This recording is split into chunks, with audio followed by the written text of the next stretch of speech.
Hi, my name is Stephen Joseph. I'm the president and founder of EvoStream Communications. I'm a family man, I'm an ultra runner, an entrepreneur, and most importantly, I'm your host on this podcast, The Modern Enterprise, where we talk about everything from sales, leadership, entrepreneurship, and even current events. On today's video, we're going to talk about working from home, and specifically as part of this series, productivity and efficiency, and whether they increase or decrease when employees work from home. So thanks for tuning in, and I look forward to exploring the subject with you. Okay, so with working from home, does productivity increase or decrease? Well, I've looked at some studies and the reviews are mixed. I think part of the problem here again is measuring productivity is not necessarily the most important factor. I think what you need to measure is efficiency. And businesses don't always really care about that. I think in some cases, in fact, businesses actually get a little hurt when they find out that employees may have figured out efficiencies that allow them to spend more time not actually working, right? So again, it comes back to, are you working harder or smarter, right? Do you want a more productive employee or do you want an employee that's more efficient? And it depends on the job role. Now, if you're in a role that requires a project to be managed, a deadline to be met, or even in my case, maybe there's sales and quotas, then what does it really matter if somebody is extremely efficient and they're able to say, do the same amount of work they were doing previously in a shorter amount of time? Now, a big thing that plays into this, in my opinion, in the productivity area is the commute. We talked about this in other videos. If you've ever had a 1 or 2 hour commute, you know that takes personal energy away, right? We've talked about ESG goals and environmental and energy and things like carbon footprint, but what about your personal energy? And I think what happens is when you have that first cup of coffee at 6:30 in the morning, and then you have an hour and a half commute, and you've sat on a subway and you bumped into somebody, maybe spilled that coffee, right? And then you finally get to your desk by like 8:30, 9 o'clock. You're exhausted. It takes a toll on you. And I think at the end of the day, you have that same commute. And by the time you get home, again, there's an energy drag. So I believe when people had the opportunity to then work from home and reconstruct their routine, they naturally found efficiencies. And part of those efficiencies are the routine around getting ready, preparing for, and then eventually getting to work.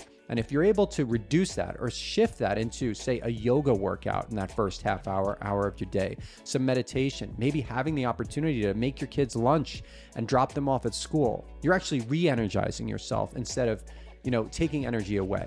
And hell, if somebody wants to sleep in a little late because they don't have to commute to the office, even that is good for them. I think when we look at productivity, the first thing we got to look at is our personal energy stores. And if we're getting energy back by working from home, and in 99% of the cases, the answer is yes. We're getting energy back, and that can make us more productive. Now, are we being efficient? Now, this is a tough one, and I'm victim to this. Sometimes when I'm working from home, I find myself at the refrigerator all the time, right?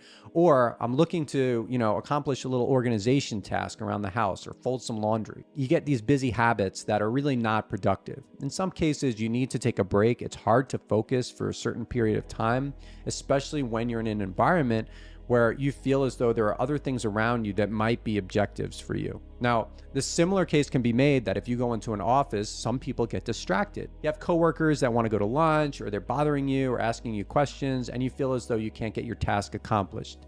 And I think what we find through the studies that we've looked at and personal experiences is this area, as far as productivity and efficiencies, is very nuanced and it's very personal. I think it's a decision that should be left up to the employee, possibly also talking to their manager and looking at the results over a period of time.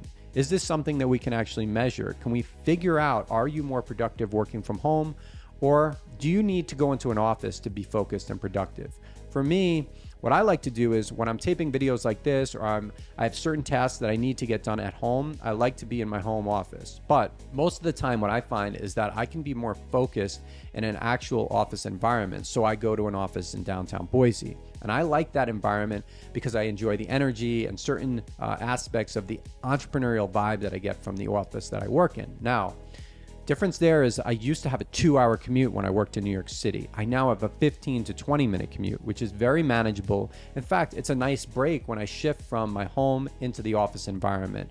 I listen to a podcast, maybe get energized on the way to work, but I have a really good routine that I'm able to fall into here that I didn't have in the past. So again, it's kind of subjective and it's kind of personalized.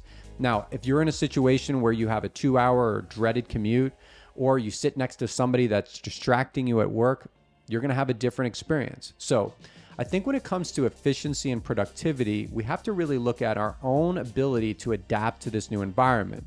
And for everyone, that's going to be different. Some people have other people that are working in the household. They have children or, a wife or spouse that may be also working from home or learning from home. And that's going to make it a little bit more difficult. I think ultimately what you need to decide and be realistic with yourself is between the commute, between the investment you have to make maybe in an office, between the distractions that you have and your own personal habits, does it make sense to work from home? In a lot of cases, I think what you're going to find is a hybrid environment is probably the best of both worlds.